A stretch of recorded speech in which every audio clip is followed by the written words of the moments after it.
The photograph still exists in a basement archive in Ohio.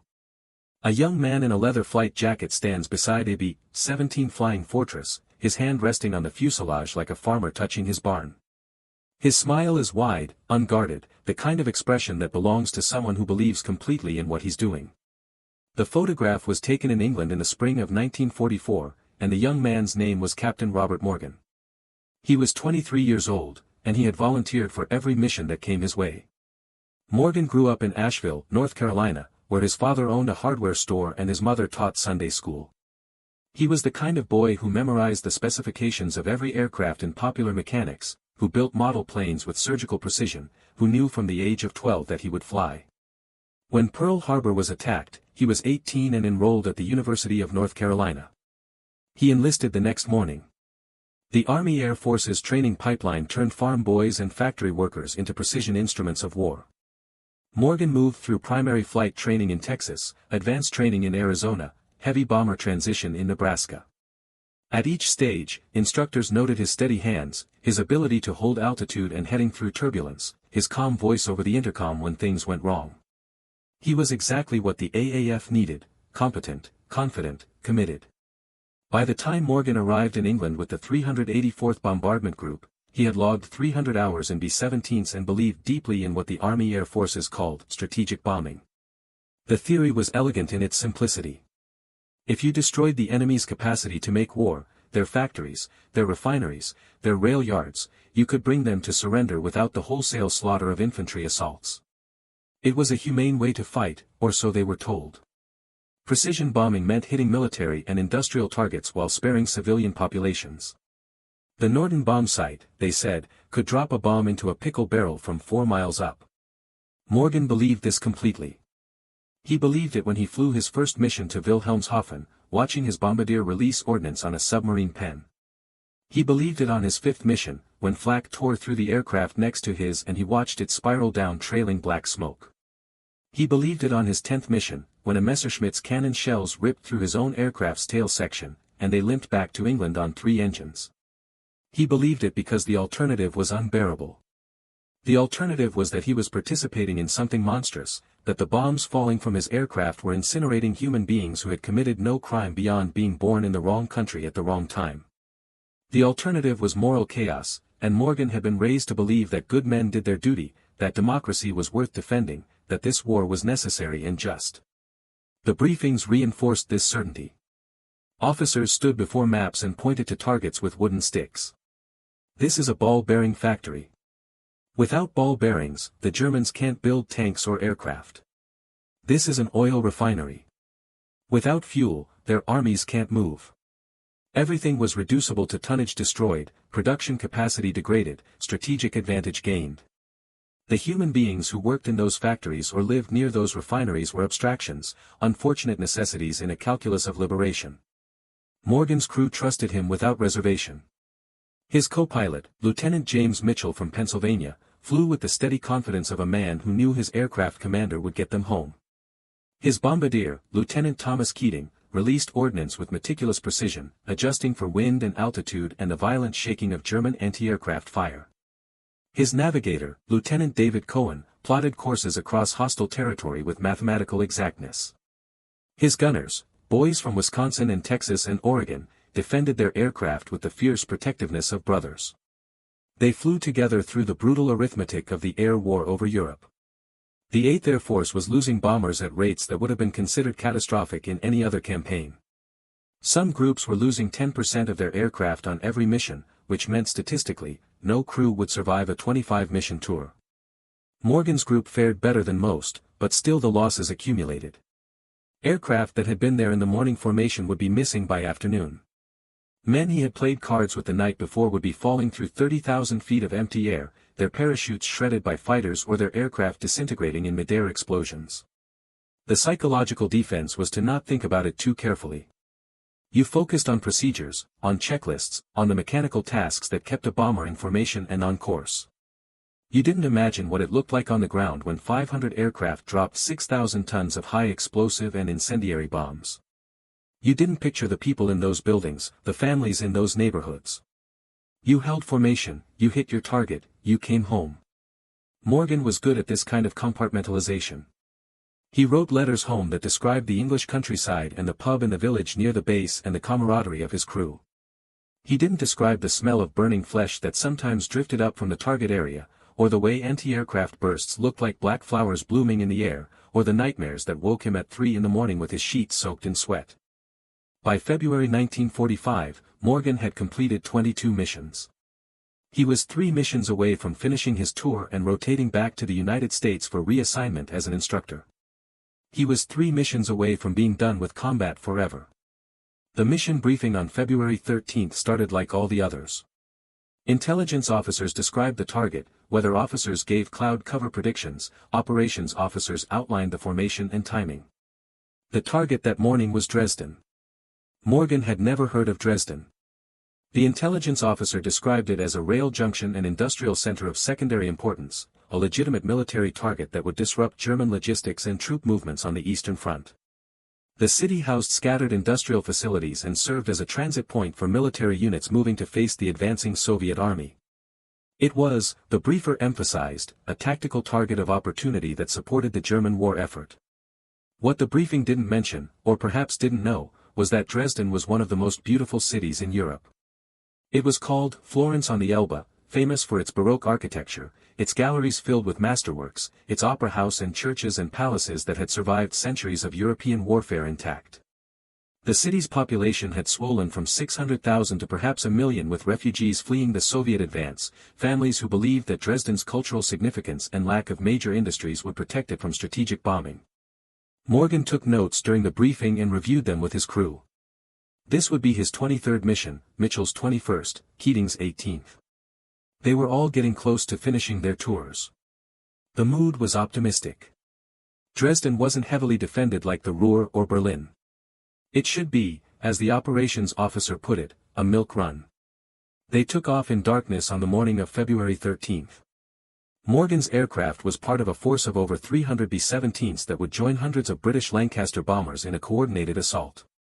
The British had struck the previous night with incendiaries, and the Americans would follow with high explosive and more incendiaries in daylight. The stated objective was to create maximum disruption of German rail and road networks during the critical period of Soviet advance. The flight across Germany was uneventful. Scattered cloud cover, light winds, minimal flak until they neared the target area.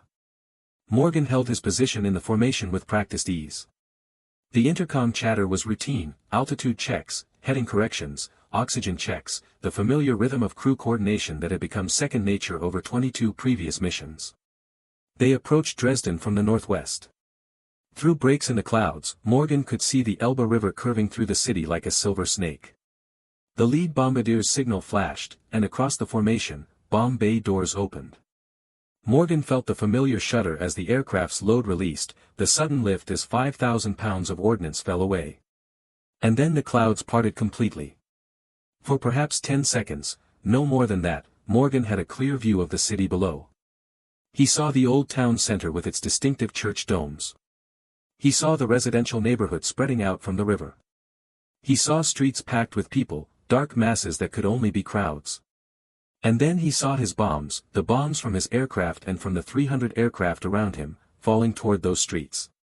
In that moment, something fundamental broke inside Robert Morgan. It wasn't a thought, not yet. It was a physical sensation, like something vital tearing loose in his chest. The bombs fell in slow motion, tumbling through the air, and he knew with absolute certainty that when they hit, thousands of human beings would cease to exist. Not abstractions. Not strategic calculations. People. The clouds closed again, mercifully, but it was too late. Morgan had seen what he was doing, really seen it, and he would never be able to unsee it. The bombers turned for home, and Morgan flew mechanically. His hands moved through familiar patterns, throttle adjustments, heading corrections, altitude maintenance, but his mind was somewhere else entirely. Behind him, Dresden was burning. The British had dropped hundreds of tons of incendiaries the night before, creating thousands of small fires. The American attack was designed to spread those fires, to overwhelm the city's firefighting capacity, to create conditions for a firestorm. Morgan had heard the term firestorm in briefings. It was described as a meteorological phenomenon, a byproduct of intense urban conflagration. Hot air rises, creating low pressure. Surrounding air rushes in to fill the void. With enough heat, this becomes a self-sustaining wind system, with gusts reaching hurricane force, feeding oxygen to the flames and spreading fire faster than anyone can run. But that was just theory, just words in a briefing room. The reality, which Morgan couldn't see but couldn't stop imagining, was people being sucked into flames by wind strong enough to lift trucks. It was asphalt melting and basements becoming ovens and rivers boiling and people who had survived the initial bombing dying by the thousands from fire or asphyxiation or heat that cooked their lungs with every breath. The return flight took 4 hours. Morgan didn't speak except when necessary for operational communication. Mitchell glanced at him several times, concerned by his unusual silence, but said nothing. In the back of the aircraft, the crew was in good spirits. It had been an easy mission. No fighters, light flak, all bombs on target, everybody coming home. They landed at Grafton Underhill in the late afternoon. Morgan went through the post-flight procedures automatically, shutting down engines, completing forms, attending the brief debriefing where intelligence officers asked routine questions about defenses and bombing accuracy. Then he walked to his quarters and lay down on his bunk without removing his boots. The official casualty figures wouldn't be known for days, but rumors spread quickly through the base. Someone had heard from a weatherman who had spoken to a reconnaissance pilot that Dresden was completely destroyed. Another man claimed the fires were still burning 3 days later. A chaplain mentioned that refugee columns fleeing the city had been strafed by fighter aircraft after the bombing run. Morgan tried not to listen, but the fragments accumulated. 25,000 dead. No, 50,000. No, more than that, impossible to count because of the refugees, because whole families had vanished without trace, because the heat had been so intense it left only ash and shadow. He flew his 24th mission 2 days later. Chemnitz, another rail junction. He performed his duties flawlessly, but the mechanical competence felt like a betrayal. How could his hands still be steady? How could he still remember the checklists, still land the aircraft smoothly, still accept the congratulations of his crew on another successful mission? That night, he dreamed of fire for the first time. Not the clean, abstract fire of a mission briefing, but visceral, detailed flames. He dreamed of running through burning streets with his flight jacket on fire, dreamed of finding his parents' house engulfed in flames with their silhouettes visible through the windows, dreamed of bombs falling not from his aircraft but onto his aircraft, onto his hometown, onto everything he had ever loved. He woke gasping and couldn't fall back asleep. He sat on the edge of his bunk until dawn, watching the darkness outside his window gradually lighten to gray. He thought about the city burning 400 miles to the east. He thought about the people who had been in their homes when the bombs fell. He thought about the children. His 25th mission, his final mission, came on February 18th. Berlin. A major raid, heavy defenses, maximum effort. Morgan flew with the same mechanical competence that had characterized his entire tour, but when he landed and the crew celebrated completing their combat tours together, he felt nothing. No relief. No satisfaction. Just a vast emptiness. The Army Air Forces held a ceremony. Medals were awarded. Morgan received the Distinguished Flying Cross for extraordinary achievement while participating in aerial flight against the armed enemies of the United States. The citation praised his cool professionalism under fire and his significant contribution to the strategic bombing campaign. He stood at attention while the medal was pinned to his uniform. He said, "Thank you, sir," when the commanding officer congratulated him.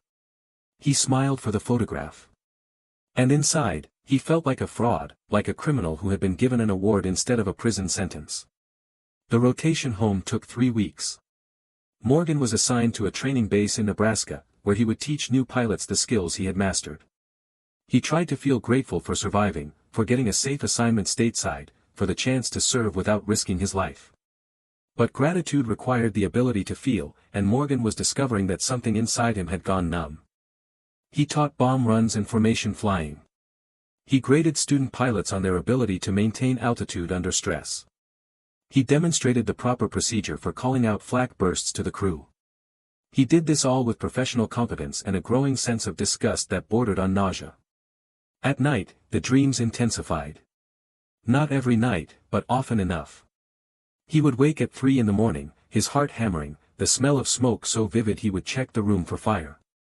Sometimes the dreams were memories, the moment over Dresden when the clouds parted. Sometimes they were elaborations, being on the ground when his own aircraft dropped its load. Sometimes they were worse. He started drinking to sleep. Not heavily at first, just a beer or two before bed. But the nightmares would break through, and so he would add another beer, and then a shot of whiskey, and then whatever it took to achieve unconsciousness rather than sleep. During the day, he was still competent, still professional. No one seemed to notice that he was coming apart. The war in Europe ended in May. Victory celebrations swept across America. Morgan attended the party on base and left after 15 minutes. He couldn't bear the joy, the relief, the certainty in everyone's faces that they had done something good, something necessary, something right. In August, atomic bombs fell on Hiroshima and Nagasaki. Morgan read the casualty estimates, 70,000 dead in an instant, 100,000 more, and felt a distant kinship with the B-29 crews who had dropped those weapons. He wondered if they felt what he felt, if they woke at night seeing what they had done, if they walked through their days feeling like hollow men wearing human faces. Japan surrendered. The war was over. Morgan received his discharge papers in December 1945. He had served his country with distinction. He had received the Distinguished Flying Cross, the Air Medal with 3 oak leaf clusters, and a half-dozen other decorations. He was a hero, people said. He had helped win the most important war in human history. He returned to Asheville and moved back into his childhood bedroom. His parents threw a welcome home party. Neighbors congratulated him. The local newspaper ran a story with his photograph under the headline, "Local Hero Returns." Morgan tried to resume normal life. He enrolled at the university to finish his degree. He went to classes and took notes and wrote papers about American literature and European history. He dated a girl he had known in high school. He helped his father at the hardware store on weekends. He did all the things that people expected a young veteran to do. But nothing felt real. The classroom discussions seemed trivial. How could anyone care about the symbolism in Moby Dick when he knew what a firestorm looked like? The dates with the girl from high school were torture. How could he pretend to be interested in movies and restaurants when he was haunted by the memory of bombs falling on crowds? The work at the hardware store was bearable only because it required no emotion, just the mechanical completion of tasks. He quit drinking during the day, but the nights were still impossible without it. His mother found empty bottles in his room and had a gentle, worried conversation about taking it easy. His father suggested he see the doctor about sleeping pills. Neither of them knew what was really wrong, and Morgan couldn't find words to explain it. The girl from high school stopped returning his calls. His grades at the university declined. He stopped going to some classes entirely. His father began making comments about getting on with your life and putting the war behind you. Morgan nodded and agreed and felt the distance between his internal experience and external expectation widening into an unbridgeable chasm. In March 1946, just over a year after the Dresden raid, Morgan drove to a lake in the mountains outside Asheville. He parked his car, walked to the end of a fishing pier, and stood looking at the water for 3 hours. He wasn't actively contemplating suicide, at least, he didn't think he was.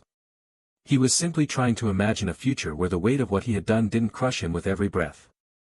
He couldn't imagine it. Every path forward seemed to lead to the same place, a life of pretending, of playing the role of the normal young man while internally carrying knowledge that separated him from everyone around him. He knew what human beings looked like when they were incinerated. He knew the smell of a burning city. He knew the precise interval between releasing a bomb and its detonation, the time during which it was falling toward people who didn't know they had seconds to live. How did you carry that knowledge and also buy groceries and go to parties and fall in love and raise children and pretend that the world was fundamentally good? He drove home as darkness fell. His mother had made pot roast, his favorite. He sat at the dinner table and ate mechanically while his parents talked about a cousin's wedding and whether they should expand the hardware store. He finished his meal, thanked his mother, and went to his room to drink himself into oblivion. The letter arrived on a Tuesday in April 1946. It was forwarded from the Army Air Forces, sent to his parents' address in Asheville. The return address was Basel, Switzerland, and the handwriting was European, precise and careful. Morgan opened it with vague curiosity and no expectation that its contents would matter. The letter was from a man named Kurt Vonnegut. Morgan didn't recognize the name. Vonnegut explained that he was a former prisoner of war who had been held in Dresden during the February bombing. He was now working with the International Red Cross to document the destruction of the city and the experiences of survivors. Someone had given him Morgan's name as one of the pilots who had participated in the raid. Vonnegut wanted to know if Morgan would be willing to answer some questions. He emphasized that he wasn't seeking to assign blame or extract apologies.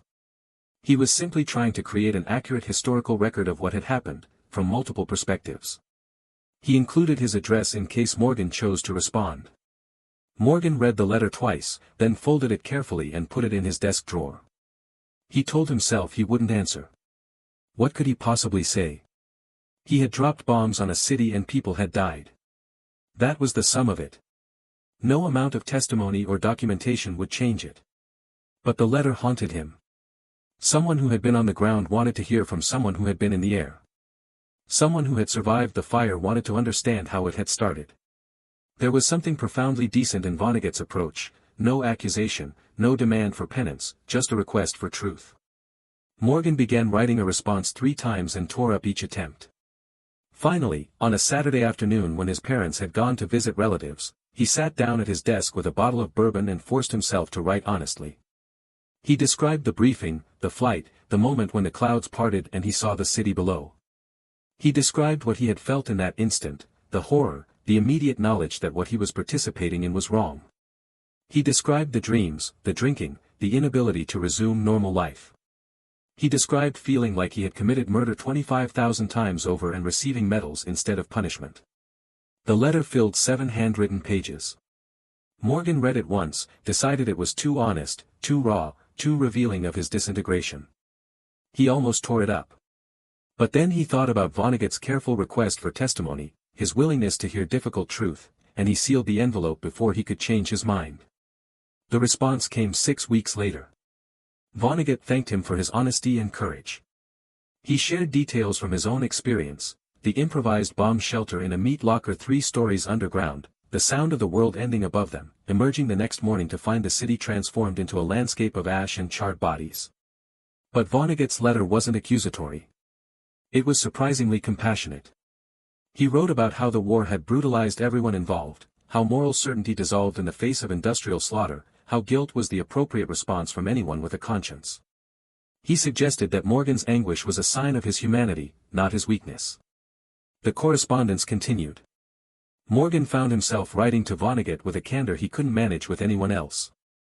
Vonnegut understood, in a way that people who hadn't been in the war couldn't, that there were no easy answers, no simple moral frameworks that could contain the experience they had shared from opposite sides.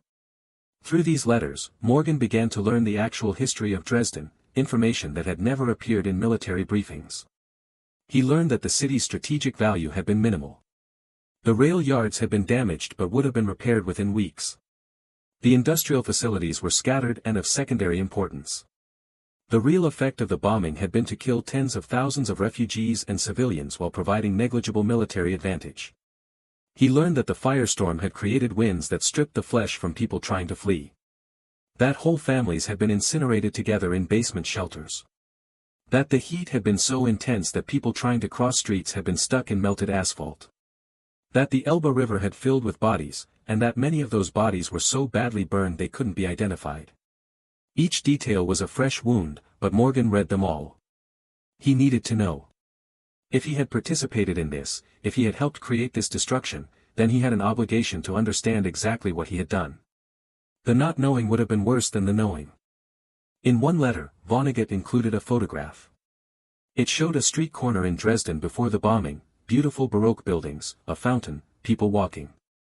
On the back, Vonnegut had written, "This no longer exists." But it did exist. The people in this photograph had names and lives and families. They deserved to be remembered. Morgan kept that photograph. He kept all of Vonnegut's letters. They became, in a strange way, the most important documents in his life. They were testimony that what he had experienced was real, that his guilt was appropriate, that the horror he felt was the only sane response to having participated in mass killing. Through Vonnegut, Morgan met other people who were trying to understand the bombing campaign's human cost. Some were former military personnel wrestling with similar guilt. Others were survivors working to document what had been lost.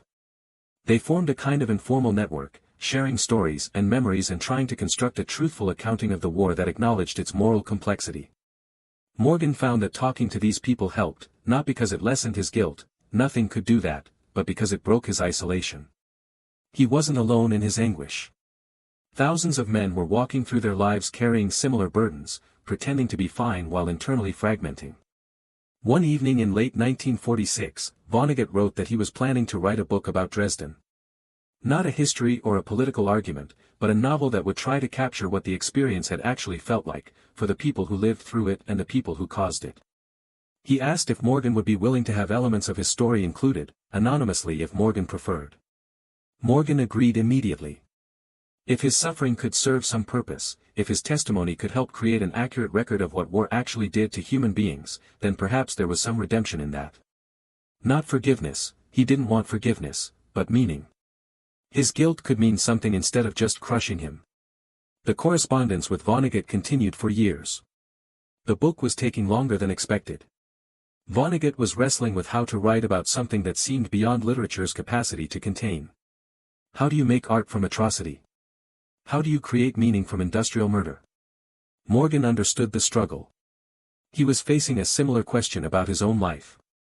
How do you create a meaningful existence when you know you've participated in something monstrous?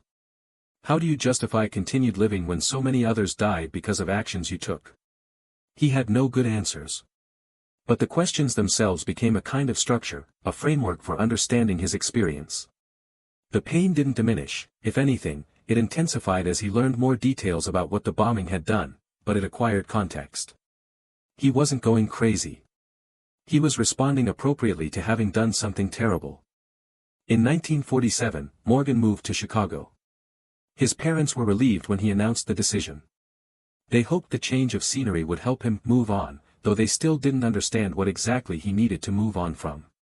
They knew he had nightmares and drank too much and had withdrawn from normal life, but they attributed this to the war in general rather than to anything specific. In Chicago, Morgan enrolled in the University of Illinois at Navy Pier, which offered programs for veterans. He chose to study history, a decision that baffled his father, who had hoped he would pursue something practical, like engineering or business. But Morgan needed to understand what he had been part of, needed to locate the Dresden raid within a broader context of how humans wage war and justify violence. The university in 1947 was filled with veterans. Many were older students, men in their late 20s and early 30s who had seen combat and were now trying to build civilian lives. The GI Bill had given them opportunity, but many were struggling with the transition. Morgan recognized kindred spirits, the men who sat in the back of classrooms, who tensed at sudden loud noises, who drank too much at the campus bar, who had that particular hollowness behind their eyes. He gravitated toward a small group of veterans who met informally to discuss their experiences. No one pressured anyone to share, but slowly, over beer and cigarettes in a basement bar near campus, stories emerged. A Marine who had fought at Tarawa and still couldn't go to crowded places without panic attacks. An Army medic who had seen things at Normandy that defied description. A Navy gunner who had watched Japanese kamikaze pilots die and felt more kinship with them than with the civilians celebrating victory back home. Morgan eventually told them about Dresden. He had never spoken about it aloud before, writing to Vonnegut was somehow easier than putting words to voice, but surrounded by men who understood trauma, the story emerged.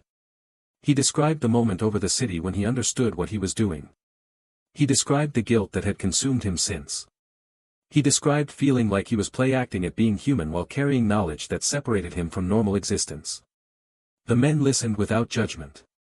One of them, an infantry officer named James who had fought in the Battle of the Bulge, said something that Morgan never forgot: the worst thing about war isn't dying. It's living afterward and remembering what you did, what you saw, what you became. This became a kind of creed for Morgan. He wasn't broken because he was weak. He was broken because he had participated in something that broke people, and the fact that he was broken meant he was still human. The men who came home from war and felt nothing, who slipped back into normal life without guilt or nightmares or moral anguish, those men frightened him more than his own suffering. His academic work became increasingly focused on the ethics of warfare and the psychology of perpetrators. He read Clausewitz and Sun Tzu, but also the Nuremberg transcripts and accounts of war crimes. He became fascinated by how ordinary people could commit atrocities, not monsters, not psychopaths, but normal men who followed orders and trusted authority and convinced themselves they were doing what was necessary. This research was personally painful but intellectually essential. Morgan needed to understand the mechanisms of moral disengagement, the ways that military training and group solidarity and ideological certainty could override individual conscience. He needed to understand how he, a decent person raised by decent parents, had dropped bombs on crowds of refugees and felt afterward that his soul had been incinerated along with the city. He wrote his senior thesis on strategic bombing policy, examining the evolution from precision targeting to area bombardment. His advisor praised it as unusually sophisticated and morally serious, though Morgan suspected the professor didn't understand that the thesis was confession disguised as scholarship. In the spring of 1949, Morgan attended a lecture by a British historian who had served as a RAF navigator during the war. The historian described the moral reasoning behind area bombing, the belief that destroying German morale would shorten the war, that the deaths of civilians in German cities would ultimately save lives by preventing a prolonged conflict. During the question period, Morgan raised his hand. His voice was steady but his hands were shaking. Did you believe that at the time? Or is that the justification you constructed afterward to live with what you did? The lecture hall went quiet. The historian looked at Morgan for a long moment, and something passed between them, recognition, perhaps, or shared understanding. Both, the historian said finally. I believed it at the time. And I constructed it afterward. The human mind is capable of extraordinary self-deception when the alternative is acknowledging that you've murdered children. The bluntness of the answer shocked the audience. But Morgan felt, for the first time in years, that he had heard someone speak truth about war. Not the sanitized version that appeared in history books or memorial speeches, but the raw, ugly truth that veterans carried in silence. After the lecture, Morgan introduced himself to the historian. They talked for 2 hours in a nearby diner, comparing experiences, trading the vocabulary of moral injury that had no place in polite conversation. The historian had participated in the firebombing of Hamburg in 1943, which had killed more than 40,000 civilians in a single night. He described living with that knowledge as, like carrying a corpse everywhere you go, it's always there, even when you're smiling and pretending to be fine. Morgan graduated in 1951 with a degree in history and a job offer from a small college in Wisconsin. He would teach European history and American military history.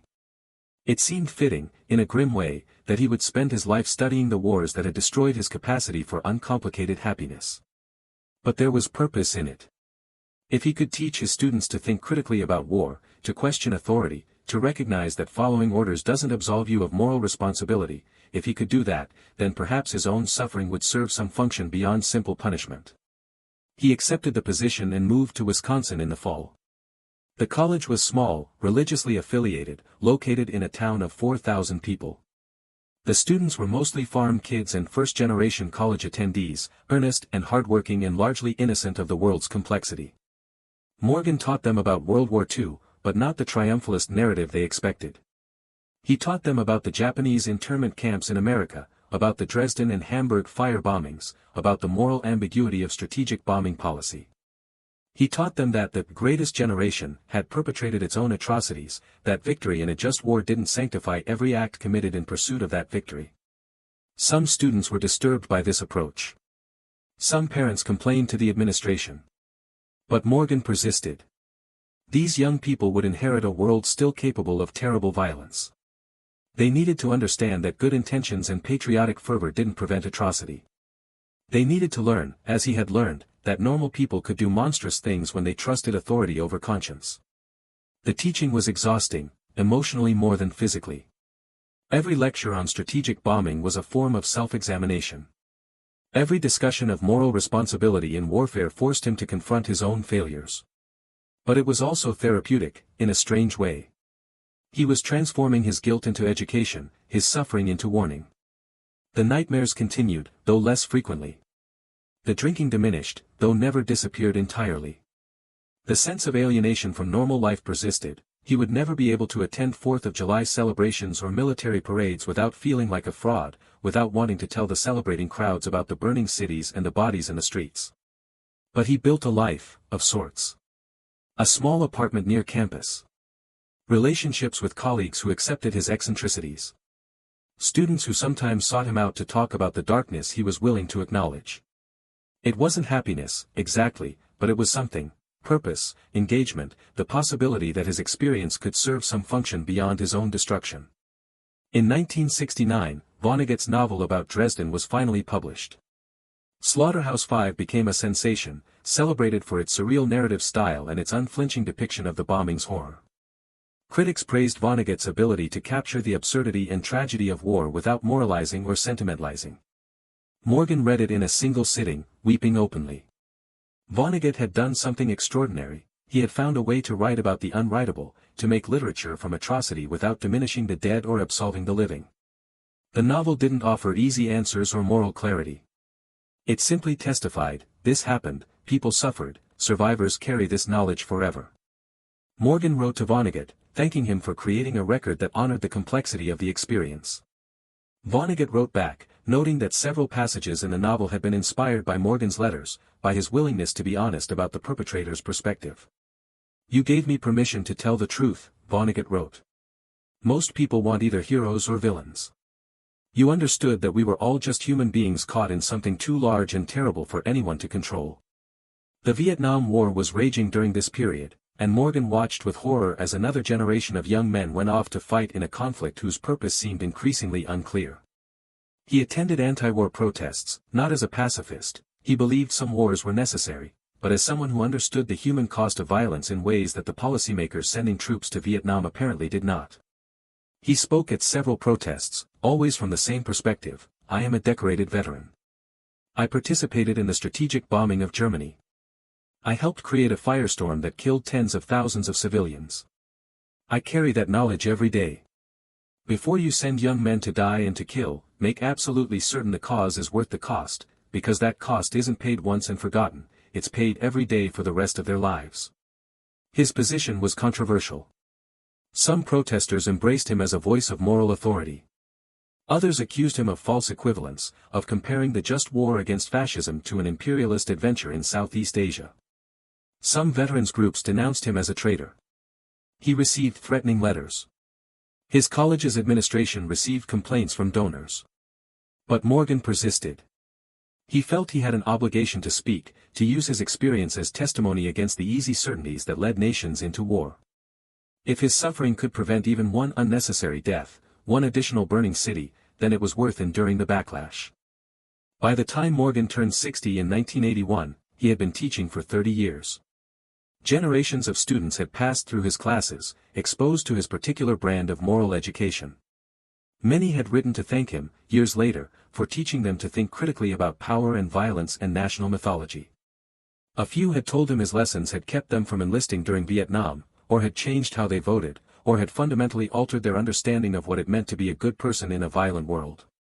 These letters mattered to Morgan in ways he couldn't fully articulate. They suggested that his life, despite everything, had generated something beyond suffering. That the young man who had dropped bombs on Dresden and been shattered by that knowledge had transformed that shattering into something useful.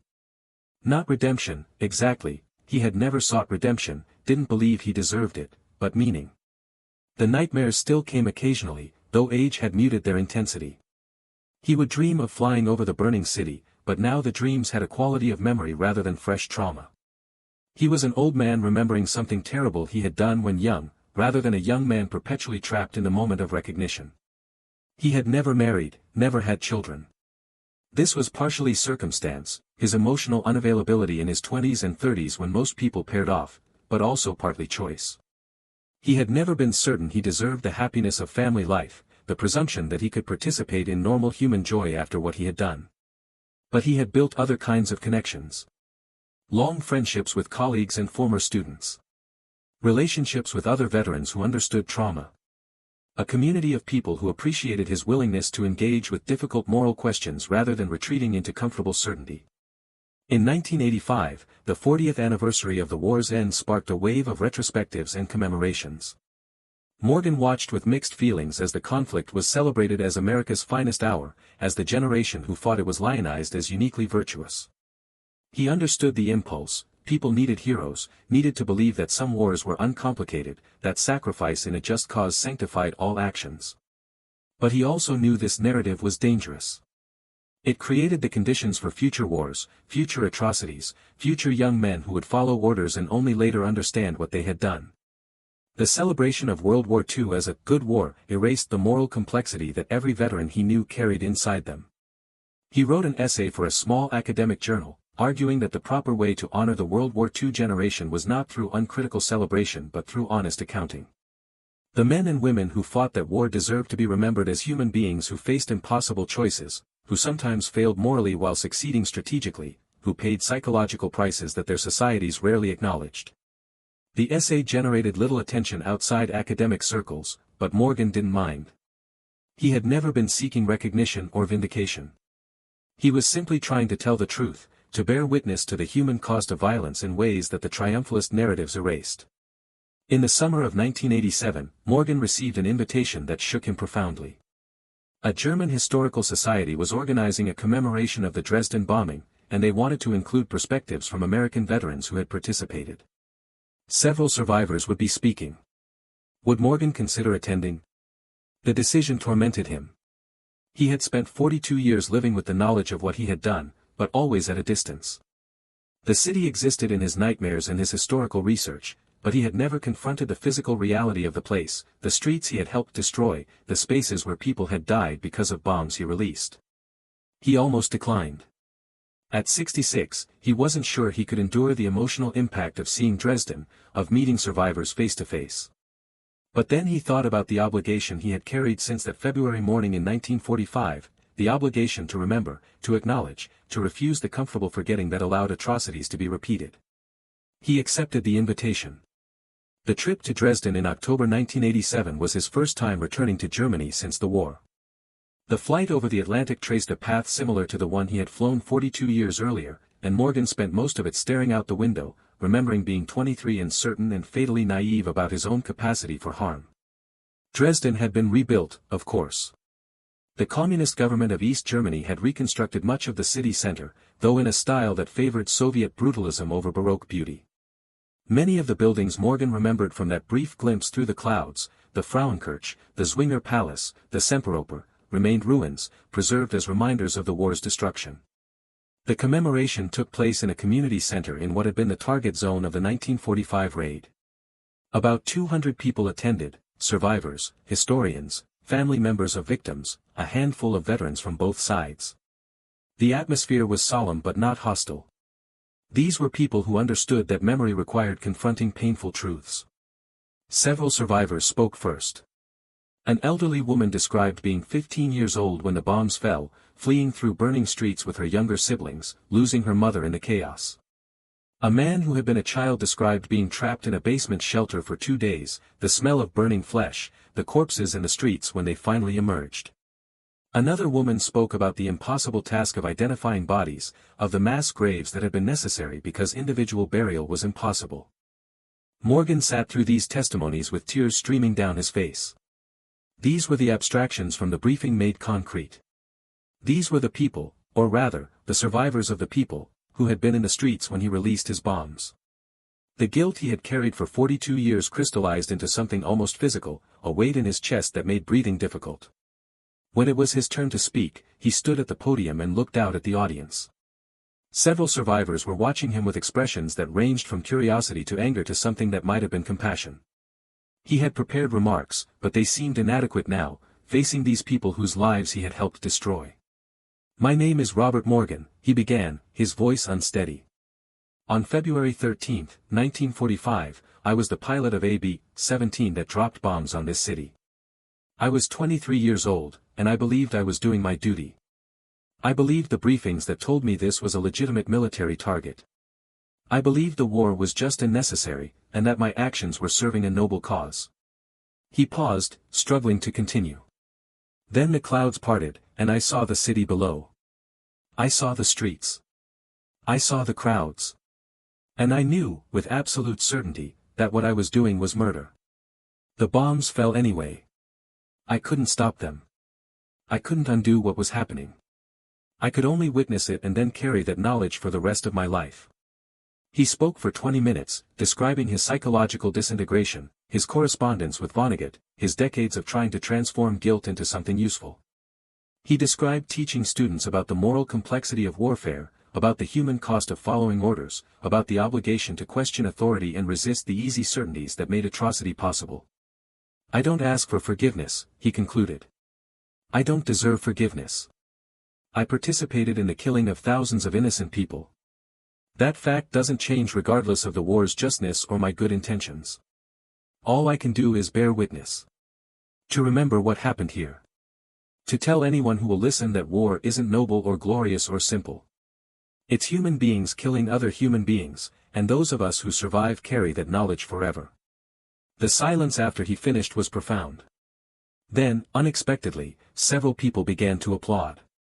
Not triumphantly, but slowly, gravely, acknowledging something. The elderly woman who had spoken earlier approached him afterward. She looked at him for a long moment, then took his hand. "Thank you," she said in accented English, "for being honest. For not pretending it was easy or justified or something other than what it was." They talked for an hour. She told him about her mother, a schoolteacher who had volunteered at a refugee shelter and died there when the building collapsed. She told him about growing up in the ruins, about the psychological impact of living in a destroyed city, about the way trauma echoes through generations. Morgan told her about his nightmares, about the decades of guilt, about the impossibility of normal happiness after understanding what he had done. They were, in a strange way, both survivors of the same event, she from below, he from above. Both were carrying knowledge that separated them from people who hadn't experienced that particular horror. Over the course of the 3-day commemoration, Morgan had similar conversations with other survivors. Not all were forgiving. One man refused to shake his hand. A woman told him, through tears, that he had no right to seek absolution from the people he had victimized. Morgan accepted these responses without defense. He understood that his suffering didn't erase theirs, that his guilt was the least important aspect of what had happened in Dresden. But there was something profound in the simple act of meeting, of hearing each other's stories, of acknowledging the full human complexity of what war does to everyone it touches. These weren't heroes and villains in some simplistic morality play. They were people who had survived something terrible and were trying to make meaning from it. On the last day of the commemoration, the group visited the ruins of the Frauenkirche, Dresden's most famous church. It had stood for 200 years before the bombing reduced it to rubble. The East German government had left the ruins intact as a memorial, and now, in 1987, there was talk of reconstruction. Morgan stood amid the blackened stones and thought about the photograph Vonnegut had sent him 40 years earlier, the beautiful Baroque street that no longer existed. He thought about all the beauty that had been destroyed, all the lives that had been ended, all the possibilities that had been foreclosed. And he thought about the young man who had dropped the bombs, the 23-year-old who believed he was serving a noble cause. That young man was still inside him somewhere, frozen in the moment of recognition over a burning city. Morgan had spent 4 decades trying to honor that young man's horror, trying to make his suffering mean something. Standing in the ruins of the Frauenkirche, surrounded by survivors who had welcomed him with complicated grace, Morgan understood that he had done the only thing possible: he had remembered. He had refused to forget or minimize or rationalize. He had carried the full weight of what he had done and tried to transform it into something that might prevent future suffering. It wasn't redemption. It wasn't forgiveness. But it was testimony, and testimony mattered. Robert Morgan died in 1995, at the age of 74. The cause was heart failure, but those who knew him believed he had been dying slowly for 50 years, since that February morning when he saw what his bombs would do. He died in his small apartment near the college where he had taught for 44 years, surrounded by books and letters and the accumulated documents of a life spent grappling with moral injury. His funeral was attended by former students, colleagues, a few surviving members of his bomber crew, and, surprisingly, 3 survivors of the Dresden raid who had maintained correspondence with him after the 1987 commemoration. They had traveled from Germany to attend, feeling that Morgan, despite everything, deserved to have his own suffering acknowledged. The eulogies were unusual. Instead of the standard narrative of a hero's life, speakers described a man who had been broken by war and spent the remainder of his life trying to make meaning from that breaking. They described his honesty, his refusal to accept easy answers, his insistence that moral responsibility couldn't be evaded through appeals to duty or necessity. One of the Dresden survivors, the elderly woman who had thanked him for his honesty at the commemoration, stood and spoke in careful English. "Robert Morgan helped me understand that the men in the aircraft were also human beings," she said. For many years, I hated them as abstractions, the bombers, the Americans, the enemy. Meeting Robert, hearing his suffering, understanding his guilt, it didn't excuse what happened. But it helped me see the full tragedy. War doesn't have winners, really. It just has different kinds of survivors, all carrying different kinds of scars. Morgans will specify that his papers should be donated to the college library, with the exception of his correspondence with Vonnegut, which went to a university archive specializing in World War II oral histories. He had no significant wealth to distribute, teachers' salaries being what they were, but he left small amounts to several organizations working on peace education and veterans' mental health. The college established a small scholarship in his name, awarded annually to a history student writing about the ethics of warfare or the psychology of trauma. This seemed fitting. Morgan's legacy wasn't in any grand achievement or famous work, but in a quiet accumulation of students he had taught to think critically about violence and responsibility. In the years after his death, Morgan's story became known to a wider audience through several sources. Vonnegut mentioned him in interviews about Slaughterhouse-Five, describing their correspondence as crucial to his understanding of the bombing's complexity. A former student published a biography that focused on Morgan's transformation from confident bombardier to tortured ethicist. Documentary filmmakers interviewed his former crew members and students for a film about the psychological cost of strategic bombing. These treatments varied in their assessment of Morgan's life. Some portrayed him as a victim of war, a fundamentally decent person destroyed by circumstances beyond his control. Others saw him as an exemplar of moral courage, someone who refused the comfortable narratives that allowed other veterans to live without guilt. Still others viewed him as a cautionary tale about the dangers of moral absolutism, a man who had been unable to grant himself the forgiveness that his victims had been willing to extend. But perhaps the most insightful assessment came from one of his former students, now a professor herself, who wrote, "Robert Morgan taught us that guilt is sometimes the appropriate response to our actions. That being able to sleep at night doesn't mean you did the right thing. That the mark of a moral person isn't avoiding mistakes but acknowledging them and trying to prevent their repetition." In a culture that demands we either celebrate veterans uncritically or condemn them absolutely, Morgan occupied a more honest space. He acknowledged his participation in atrocity while also acknowledging the impossibility of fully comprehending, at 23, the moral weight of what he was doing. The Frauenkirche in Dresden was finally rebuilt and reconsecrated in 2005, 60 years after its destruction. The reconstruction used many of the original stones, blackened by fire, creating a patchwork appearance that deliberately preserved evidence of the bombing. The church became a powerful symbol of reconciliation, a building that acknowledged its violent destruction while also representing hope for reconstruction. At the reconsecration ceremony, several speakers mentioned Robert Morgan by name. One of the organizers read from a letter he had written after his 1987 visit, "I am grateful that Dresden is being rebuilt, that beauty is being restored. But I hope the new city remembers the old one, remembers the people who died, remembers that this destruction was unnecessary and avoidable. Memory is painful, but forgetting is dangerous. We must remember so we don't repeat." This philosophy, that memory is both painful and necessary, became Morgan's most important legacy. In an era when many wanted to celebrate the greatest generation, without acknowledging the moral complexity of their actions, Morgan's insistence on honesty served as a corrective. He reminded people that victory in a just war didn't sanctify every act, that following orders didn't absolve moral responsibility, that the men who fought World War II were human beings capable of both heroism and atrocity. His influence could be seen in subtle ways across subsequent decades. History teachers assigned his essays about strategic bombing. Veterans groups invited speakers who emphasized the psychological cost of combat rather than just its strategic necessity. Peace activists cited his testimony about the long-term trauma of perpetrators, not just victims.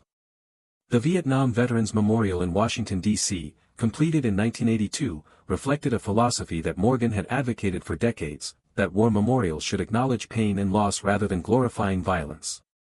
The simple black wall engraved with names represented a shift away from triumphalist commemoration towards something more honest and complex. Morgan had visited the memorial shortly after its completion and wept at its understated power. In the 21st century, as America engaged in new wars in Iraq and Afghanistan, Morgan's warnings about moral injury became increasingly relevant. Military psychologists studying PTSD and moral trauma cited his writings. Veterans returning from these conflicts and struggling with guilt over civilian casualties found recognition in his testimony.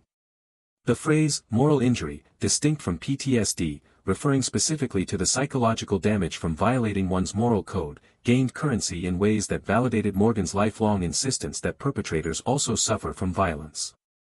Some of Morgan's former students became influential scholars, teachers, and policymakers, carrying his ethical framework into their own work. A senator who had taken his course in the 1960s became known for skeptical questioning of military interventions. A documentary filmmaker who had studied with him in the 1970s created award-winning films about the human cost of war. A historian who had written her dissertation under his guidance published books that challenged triumphalist narratives of American military history. These indirect influences are impossible to quantify, but they represent Morgan's true legacy, not a single dramatic act of redemption, but a slow accumulation of slightly more honest thinking about violence and responsibility. The debate about strategic bombing, and specifically the Dresden raid, continued long after Morgan's death. Some historians argued that the bombing was militarily justified and shortened the war. Others maintained it was a war crime that accomplished little strategically while killing tens of thousands of civilians. Morgan would have been unsatisfied with both absolute positions. He believed the bombing was strategically unnecessary and morally wrong, but he also rejected the simplistic framing that made it either heroic or monstrous without remainder. What mattered to Morgan was not definitively settling the historical debate but ensuring that future generations understood the full human cost of these decisions. He wanted people to know that when you drop bombs on cities, human beings die in terrible ways. That these deaths don't become acceptable because they served a strategic purpose. That the men who dropped those bombs often carry the knowledge of what they did for the rest of their lives. In 2015, the 70th anniversary of the Dresden bombing, several commemorations included explicit references to Morgan's testimony. The German president gave a speech acknowledging not just German suffering but also the psychological toll on Allied veterans who had participated in the bombing. A joint German-American ceremony featured letters Morgan had exchanged with survivors, read aloud in both languages. At one of these ceremonies, Morgan's nephew attended as a family representative. He was asked what his uncle would have wanted people to take away from his story. After thinking for a moment, he said, "I think he would want people to understand that doing terrible things marks you forever, even when you're following orders, even when you believe your cause is just. And that living with that knowledge is the least you can do for the people who died because of your actions. Don't seek comfort. Don't seek forgiveness.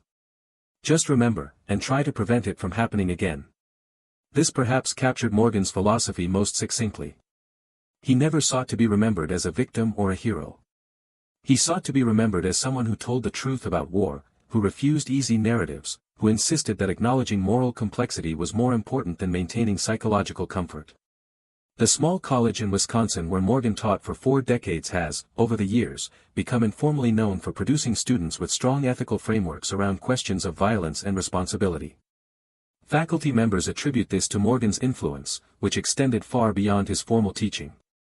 He had created a culture of moral seriousness, of willingness to grapple with uncomfortable questions, of refusing to accept that difficulty in answering moral questions meant there was no right answer.